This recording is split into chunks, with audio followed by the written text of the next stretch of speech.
Anisha bientôt expulsée? La gagnante de la Star Academy fait une importante mise au point. Le 27 novembre dernier, Anisha, originaire de Madagascar, a remporté la 10e saison de la Star Academy.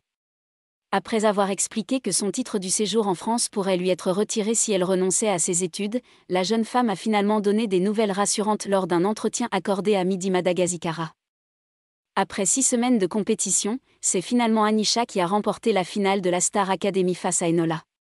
Originaire de Madagascar, la jeune chanteuse de 22 ans était arrivée en France il y a 6 ans pour étudier. Elle bénéficiait alors d'un visa étudiant pour pouvoir séjourner sur le territoire français. Après avoir mis ses études entre parenthèses pour participer à la Star Academy, elle avait expliqué à ses camarades du château que son titre de séjour pourrait lui être retiré si elle abandonnait ses études. J'ai un titre de séjour étudiant.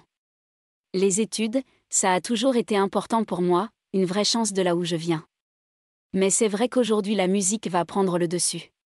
Je pense continuer et finir mes études. Je vais jauger pour faire les études et la musique en même temps, mais la musique prendra une grande partie, avait-elle notamment expliqué au magazine Gala. Anisha va pouvoir poursuivre sa carrière en France.